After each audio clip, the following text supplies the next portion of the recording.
I'm your host, Michael Carabio with Landmark Title.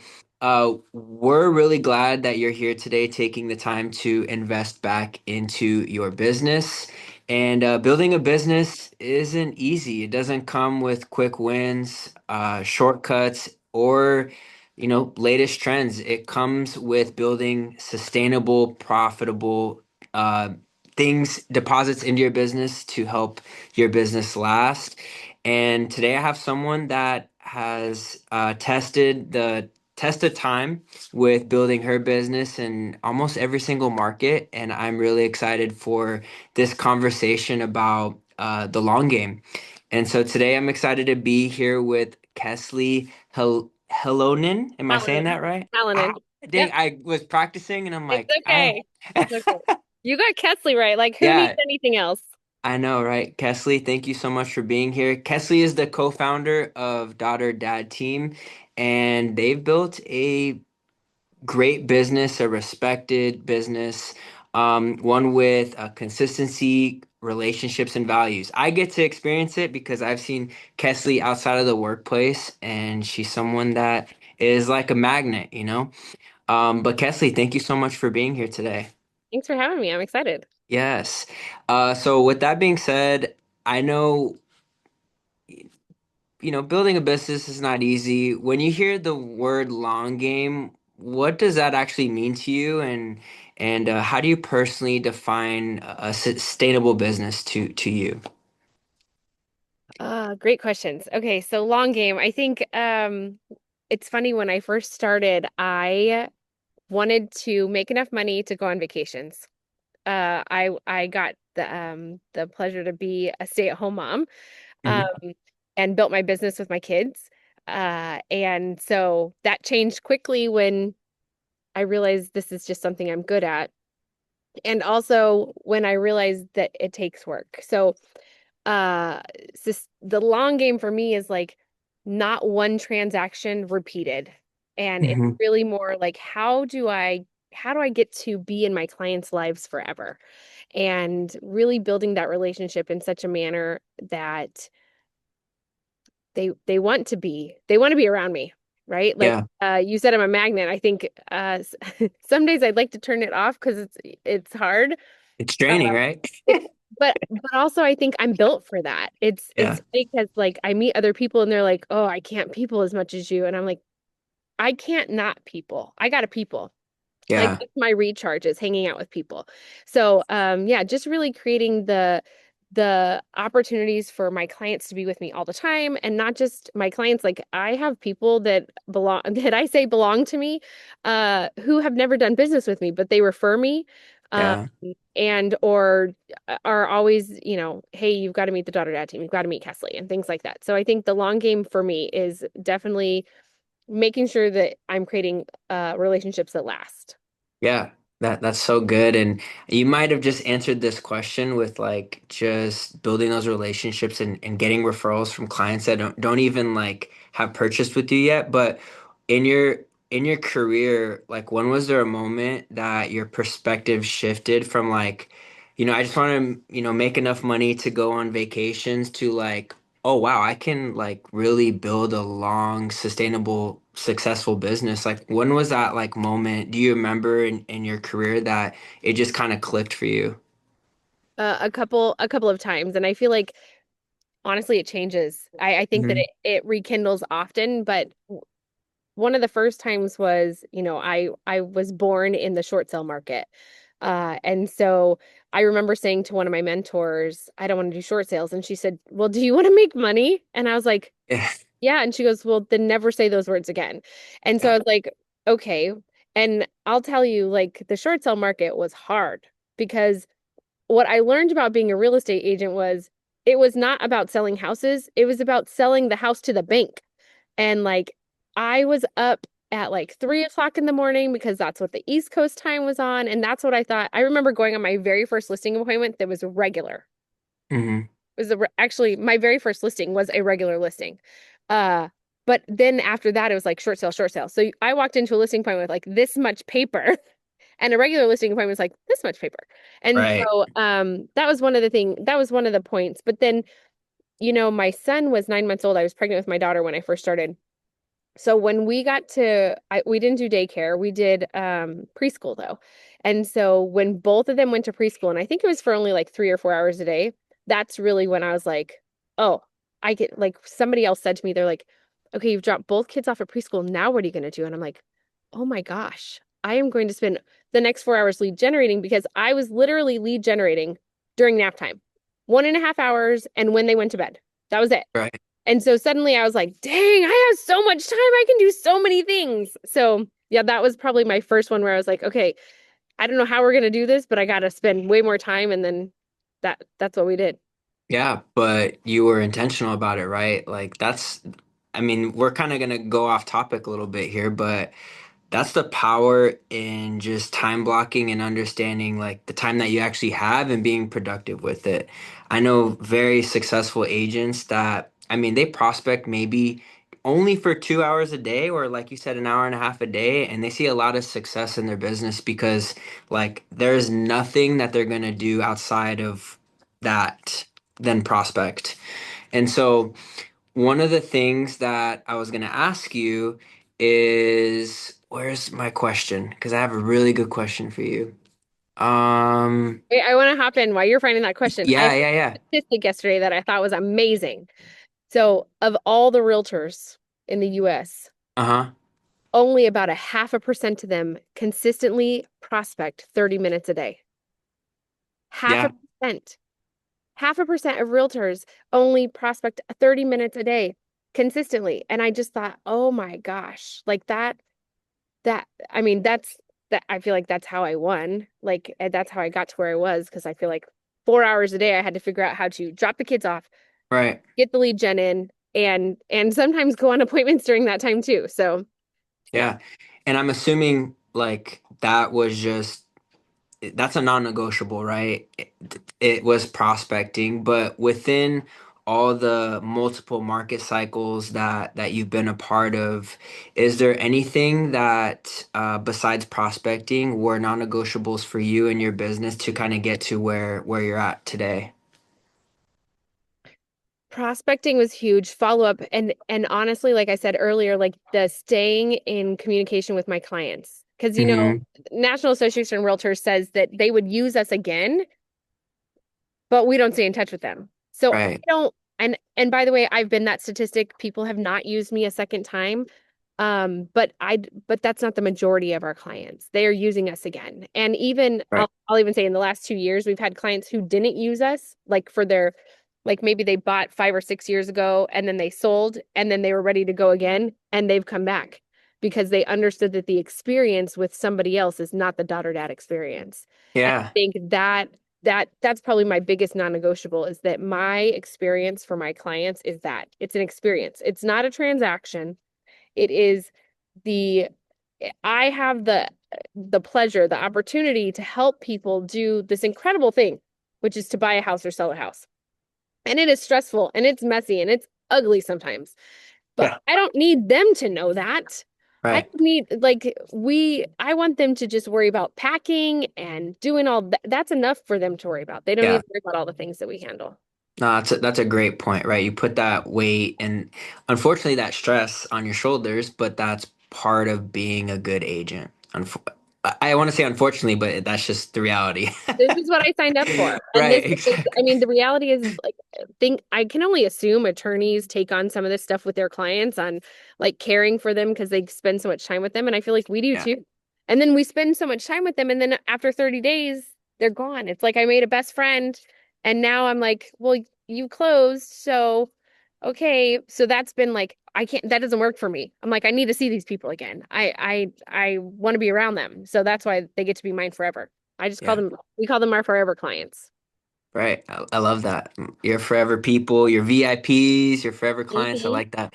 If there's an agent or just a realtor on this call that just kind of strip down everything from you, from leads, marketing systems, like what foundation still needs to be in place for your business to survive? And I know you're kind of already talking about these things, but can you go just like a little bit deeper in maybe like a simple system that you provide to your clients? Maybe it's like from start to finish, um, the experience that a buyer meets with you to the closing table, or even after the closing table, right? Uh, yeah, I take on that I'm the educator of Mm-hmm. the process. And so I think that that's probably something that keeps me a little different, or it could be how I'm seasoned. So constantly communicating with them, as far as clients go, I'm like, if we get down to the basics, my lead gen's important. Like I have to do Yeah, Um, it has to be done. Nobody else can do that. Yes, I can pay an ISA, but at the end of the day, who do they want to talk to? They want to talk. yeah. So, They know your voice. yeah, yes, and I know that I'm going to be able to assure them and give them the confidence of wherever they go. And then just always telling them what happens next. What happens next? Because in the beginning, usually when we sit down with a buyer or a seller, we're going to tell you everything that's going to happen. Most buyers and sellers don't retain any of that. Even if you give them a video, even if you give them a breakdown of everything that's going to happen, they're not retaining it. And there's so much going on inside of the process of buying and selling. They don't have time to go back. I mean, some might refer back to your, here's what's happening or your video or whatever it is. But it's just like, hey, Michael, okay, so the inspector's coming tomorrow and here's what's going to happen. The inspector's going to be there for 3 to 4 hours. And then the buyer is going to go talk to their agent and they're going to decide if they have any repair requests that they want us to do. At that point, we'll receive the repair request and decide if we're going to do anything. Right. And we'll talk through that together. We're going to figure out a strategy that's going to work for you. And so I think using words like strategy, like I feel like in general I'm a strategist. Yeah. There is not one set way to sell a house. There's not one set way to help a buyer get to the end. Like stuff happens. I tell people all the time, we're dealing with humans. Nothing is Yeah. ever the same. You even if you have the exact same humans in a transaction repeated, they're going through a different part of their life. So every Yeah. transaction is going to be different. So understanding that that is a thing and helping the client understand, hey, just because this didn't happen to me previously doesn't mean it can't happen here. And we're going to figure out the right way to get through it. Yeah, that's really good. When I'm talking to my agents or lenders, like we really put the emphasis on like every escrow is different, but you made a good point that it's not so much the process itself, it's just the people that are inside of it. And Mhm. yeah, we're all going through different things and different seasons in our life. And I think it's really important for us to acknowledge that. And that's just a really good point. So good job on that one. I like that.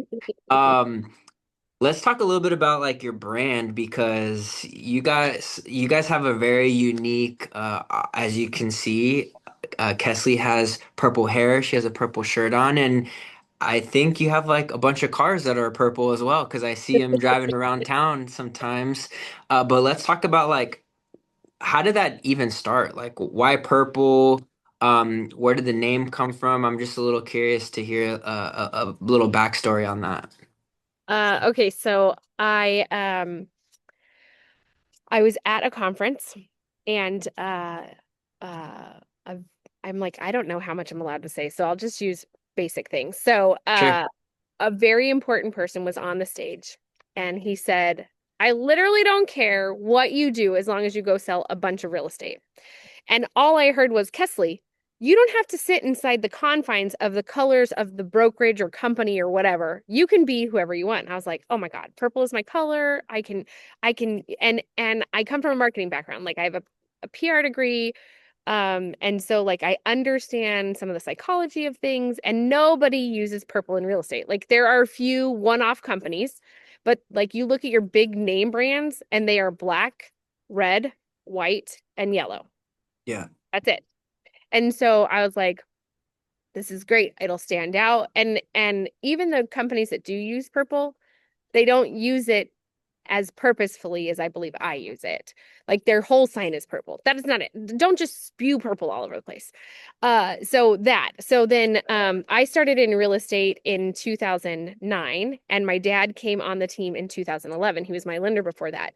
And so I'm over here in oblivious land and somebody had dad already says he knew this, but somebody said to me, I don't know, however long after dad and I started working together. Okay, so today we're in 2016. So it must have been somewhere in 2015. Somebody said to me, "Oh, I met your husband." And I was like, my husband was a teacher at the time. And I'm like, "How did you meet my husband?" And they're like, "The tall guy with white hair." And I go, "That's my dad. My dad. That's my dad." And so I go and I tell dad this story and he goes, "Kesley, I've seen it for months and maybe even years because we were together all the time as far as like going on listing appointments, buyers, open houses, all of our prospecting was done either at his house or my house or whatever." And so I was like, that doesn't work for me. So then we spent the next probably 6 months massaging what we were going to call ourselves. And I had taken my initials and called us the KKH squad and but that was like a tiny little thing. And then we started throwing daughter slash dad on the sign so people didn't think we were married. And we went that way because I said I was here first. And so Yeah. I tell people my arrogance took over and then I got to go first. So we just played with it. I played with logos and fonts and got to do all my marketing fun stuff. And then daughter dad was born and we just celebrated our 10-year anniversary as daughter dad Wow. team. So in Congratulations. earlier this yep, a little earlier this month. So that was kind of cool. Yeah. So that's how we got. And so now, and honestly, I think that was huge for the team because we went from I mean, I think our production like tripled just rebranding it and using the brand. And I think a lot of it could have been the comfort people felt with feeling like they're getting to deal with family. So many Yeah. people are like, "Oh my God, I love my dad. I would have loved to work with my dad." Or the dads are like, "Oh, I wish my daughter would work with me." And, there's so many sweet things about that. And I'm just like, it doesn't work for everybody. Like it's a family, Yeah. right? It doesn't work. I tell people I couldn't work with my mom. I probably couldn't work with, I love my sisters. And I love my mom, by the way. But Yeah. I don't know that I could work with them either. I'm a lot. That's funny. No, that's so good. That was basically what I was gonna bring up too, is like how do you guys obviously it's a family business. You want to be able to balance business partner from dad, Hmm. daughter.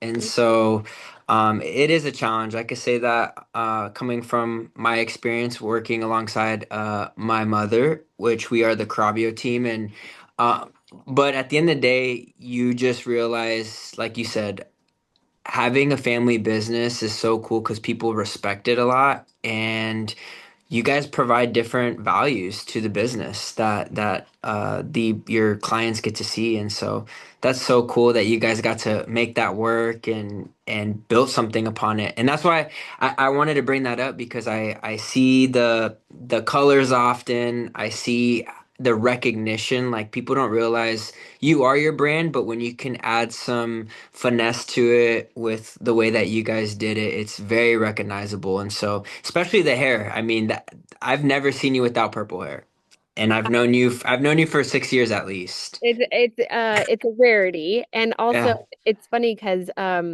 I feel like I could probably, well, it's not probably, I can now wear just about anything and people know who I am. Like I was in the Right. grocery store the other day and this woman's like, "Are you that realtor?" And I'm like, "I am." And I was like, I don't do it often, but I think I was like in sweats or like yoga pants and like some Yeah. shirt I just threw on. And I'm like, "Oh my God, I look like this." But then, of course, I just bust out my phone and social media, all that, because I'm like, one of the things that I think is most important to me as a real estate agent is being approachable. I think that our industry is not approachable. I think people are scared of realtors, they're scared of lenders because there's not enough education around it. So when she Yeah. did that, and I feel like I don't e- I think I think it was a Christmas time. I had a Christmas shirt on. I'm like, I look like this. My hair is pulled back. I'm like, I don't think I had any makeup on. And I was just like, "Oh my gosh." But I want people to be able to meet me where they are so that I can Hmm. help them where they are. That's so good. I want to talk about balance, burnout, because we all experience it at one point in our careers. And I know that there's someone on this call that is struggling with that. So the idea around, um, you know, growth requires a lot of sacrifice. Usually their time from being away from their family, their health maybe can get, diminished a little bit. How have you personally approached balance while still growing, a great business? I love this. I think it's the most important thing. And honestly, every day I'm learning. And Uh, it's a different answer every single time. And so yeah. I love perspective on this question. So I wake up early. Yeah. I find that I wake up before the rest of the world does. And when you wake up early, and the rest of the world is sleeping, people don't need something from you. So, Yeah. um, pre-COVID, my husband and I set the alarm for 4:57. We would snuggle in bed for 2 minutes and at 4:59 our feet were on the floor. So now it's somewhere Nice. it's at 5:30, actually 5:27. The alarm goes off, we snuggle for 2 minutes, and then our feet are on the floor.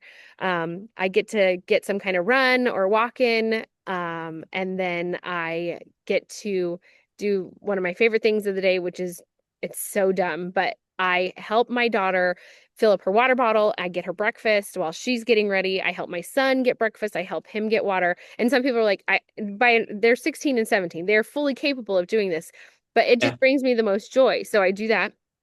And then they're off to school and I can, finish getting ready for the day and all of that. So that balance is huge. And then, with teenagers, the moments are so small for them wanting to spend time with me. So I am just available whenever I can be. So the minute my daughter walks in, I'm like literally standing at the door waiting. Yeah. Now, not every day, because sometimes I'm out working and or at appointments. And same with my son. We have what I call island time, which is usually dinner. I do not Nice. have a formal dining room. I do not have a formal. We moved this year, and I still don't have a table. We're using a folding table, but we have it attached to the island because I'm a grazer, and so is my son, and my daughter and my husband would sit anytime. So sometimes they're sitting, but so Yeah. I make dinner, and then it's like we kind of, and this is our time to get to be together. Um, I vacation. I'm like, these are the ways that that was the whole purpose of real estate, right? Was to pay for vacation. So I think acknowledging that I can't do it all. I also, oh, this is the best part. I'm like, if you are new or old, it doesn't matter. I hope you're listening to this. I am not available 24/7. I tell Yeah. people there are no emergencies in real estate, and if you wanted to see an attorney today, you couldn't. The Yeah. attorney would require a retainer, a signed contract, and then you could see them in 3 weeks. If the only way that you can see a doctor immediately with an emergency is if you come in on a helicopter. So, and a nurse taught me that because I used to say if you came in the ambulance, she's like, no, you don't usually get to the doctor by then either. You're 3 or 4 nurses in before you get to the doctor. So, So no, good. nobody needs me as an emergency. If my phone rings at 7 o'clock at night, I choose if I'm going to answer it. Most of the time, I do not. Um, but I think that that's huge. I think we have to remember that our time is just as important as our clients' time. And when Yeah. we let them know that that's what it is, they understand. They're not Yeah. going, oh my God, she's not answering my email at 10 o'clock at night. No, forget you. I got a life. Yeah, and the great part is your brand already signifies family, and so people know that you have a family and that's priority to you. That's really important. Being able to set the expectation with your clients before you take them out shopping or get the listing appointment. I think that's so key because you're right. I think that's where burnout really does happen is when you don't have boundaries in your business and then you get walked over all the time. And so that's a really good point. I love the nurse and hos or helicopter thing that you just talked about. That's really good. Mhm. Yeah. Um, what would you tell agents though that feel guilty for like saying no? Because we're all yes people, right? Like you just said it. If you don't like most agents will answer the phone all the time, but what if they say no? Why should they say no? Why should they say no to the client? Yeah, like not say like saying no to certain things in their business and like I feel like people are nowadays just yes sir, yes ma'am people. Yeah, that And that doesn't that's serve the human. So yeah, success through others is a huge thing. Like I couldn't do what I do without my team. Like thank God for my buyer's agents and for my director of ops and transaction coordinator, who is so much more than just that title. right. But my life is important to me and the client's life is important to them. And yes, I want to help them get through it, but not at the cost of my own sanity. Like at no point is this business worth my life. I'm building my life by design, and that includes that I will talk to you during normal business hours. And so I think agents get caught in that trap. And I listen to agents and they're like, call me anytime. I never use these words. Never, ever do I use call me. Do not call me anytime. You can call me anytime, but I may not answer the phone.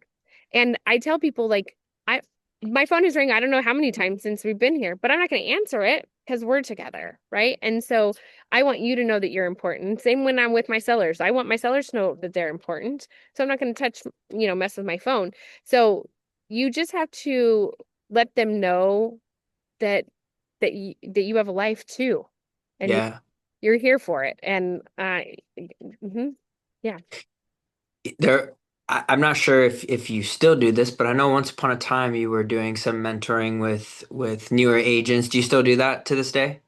I'm not currently doing it. I've been focusing solely on the daughter dad team and what we're up to, because we're up to some cool things this year, and I wanted to just shift my focus from that. But I love mentoring agents. I Yeah. think there's lots of I know that there's lots of mentors out there, and not all of them have done or did the production I did. And I think that that's important. But also I think the part that's important about that is teaching them how to have the life with it. Like you didn't get into real estate to make $100,000 and have to work 90 hours a week. You did not. All You right. got into real estate to make $100,000 so that you could go on vacations and pay for dinners out and enjoy epic times. And if you're not carving out times to spend with the people you love, at the end of the day, they're not going to be there. From your perspective, why do you feel like mentorship, coaching is so important for newer agents? And I mean, it's not even newer agents, it's even seasoned agents. Like there shouldn't be a dollar amount on great value that we provide or great mentorship that we get from some of these people. But what's like some advice from someone like yourself that's also mentored somebody, but I'm sure you always go and try to get mentorship to help your business grow as well. Coaching and training, I think, is the most important thing you can do for your business. Mostly because the coach or mentor is going to give you a vantage point that you don't have. Mm, It's not different than being too close to the project. And if you're too close to the project, you can't see. You're like tunnel vision. And so, absolutely, it's necessary. And in fact, I think if you reference back to the MREA, can't remember if it's 1% or 10% of the money you earn every year should be um tagged for education. And so coaching and training is part of that. And then, whatever else, reading books or listening to podcasts. I'm like, on my walks and runs, that's what I'm doing. It's like a potato chip problem. Like you open the bag and I can't stop. One book or podcast after another. There's so much that we need to learn as humans. There's so much we need to learn as realtors, um, as communicators that we can't stop learning every day. We have to be growing and doing that every single day.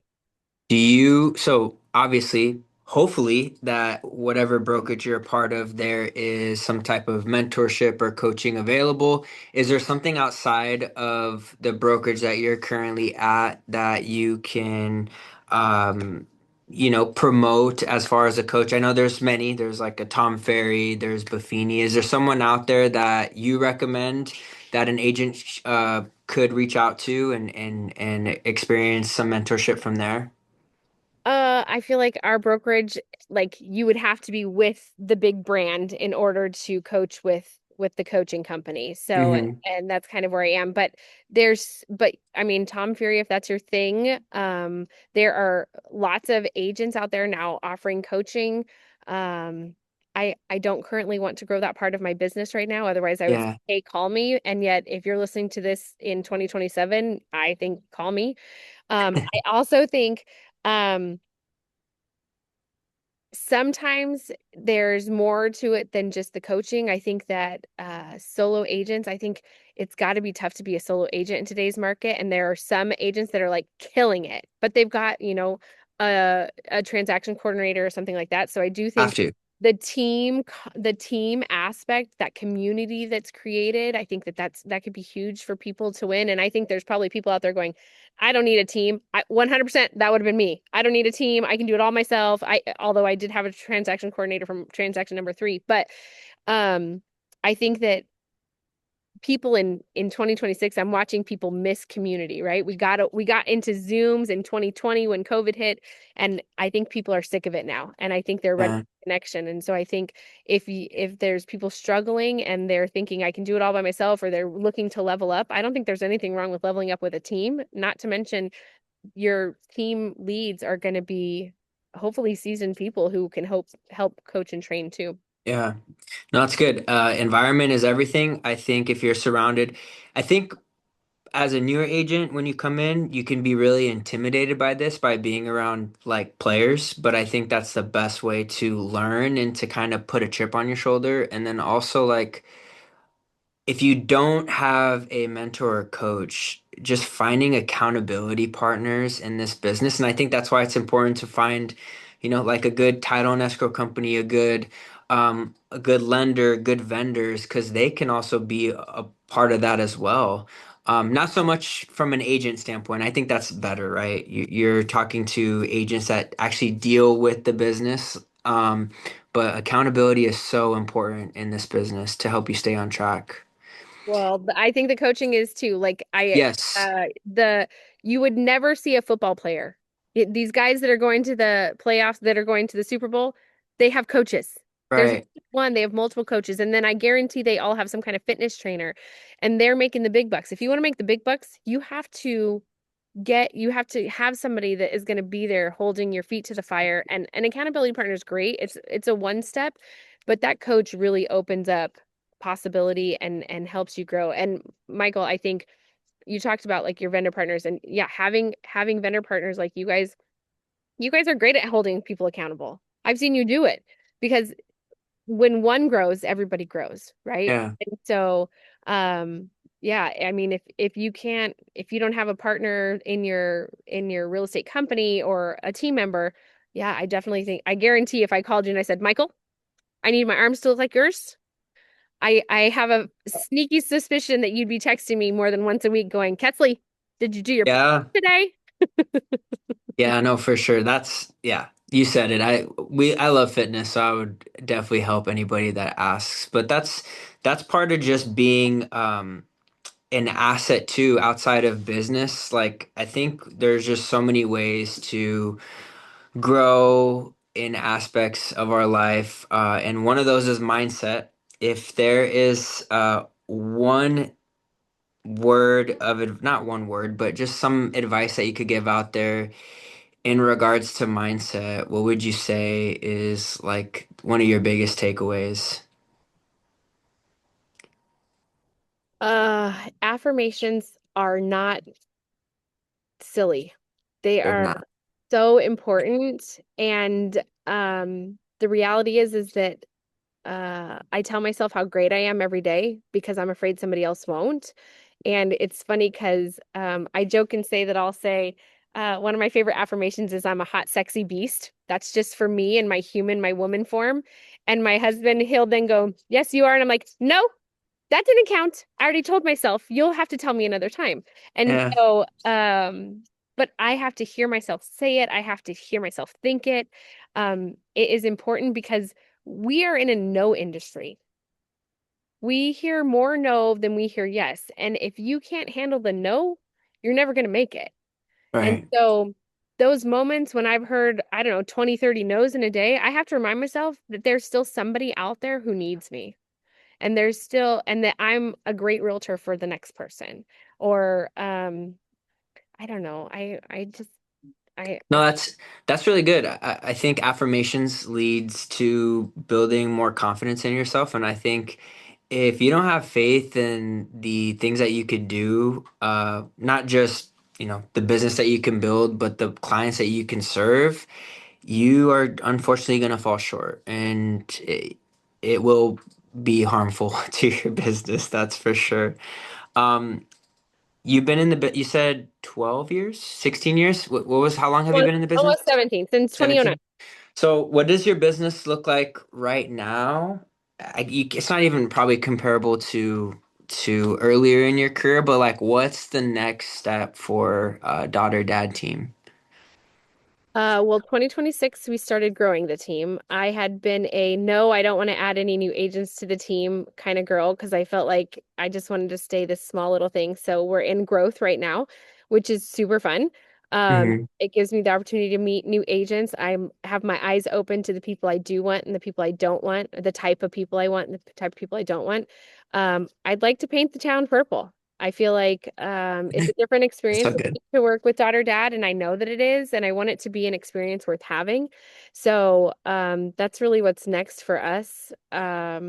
Yeah, and just growing. And also, like, let me say the most important thing, just growing in my tiny little space. Like I Hmm. tell people I'm a lazy realtor. More than 20 minutes and somebody else can sell it.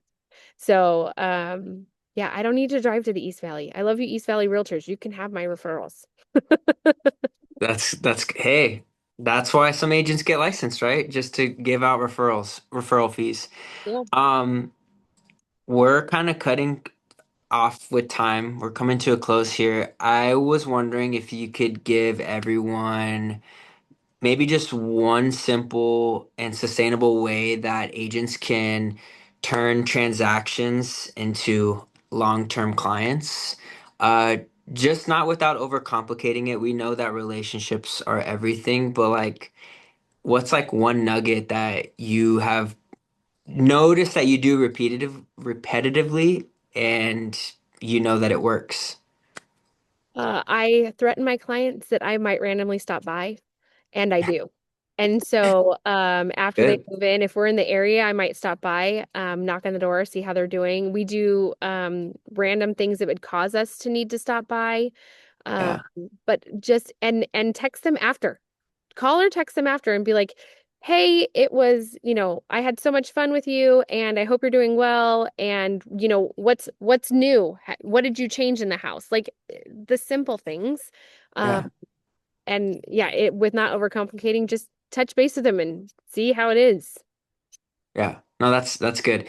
And man, texting is one of the best forms of communication nowadays. I think email will always be there forever, but I promise you the statistics like somewhere in the 80% range, people will see your text 80% of the time. Oh, probably 100% of the time, but 80% of the time they'll respond. But no, that's really good. Thank you so much, Kesley, for doing this and being here and just giving us your experience and knowledge today. Before we wrap up, I know we got a few people on this call. If there's any questions or um, advice that you would like to learn from Kesley, go ahead and drop it in the comments below. But I will be closing out here. I know how valuable your time is, and I want to respect that. So thank you, everybody, for choosing to spend time with us here today. And here at Landmark, we are so committed to being more than just a place to open escrow. We are here to be a long term partner in your business.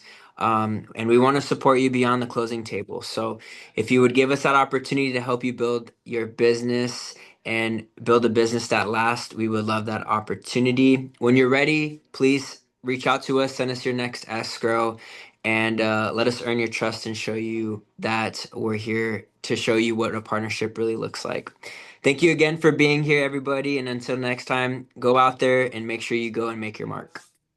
Hope you guys have a great day. Thank you, Kesley. Let me turn this off real quick.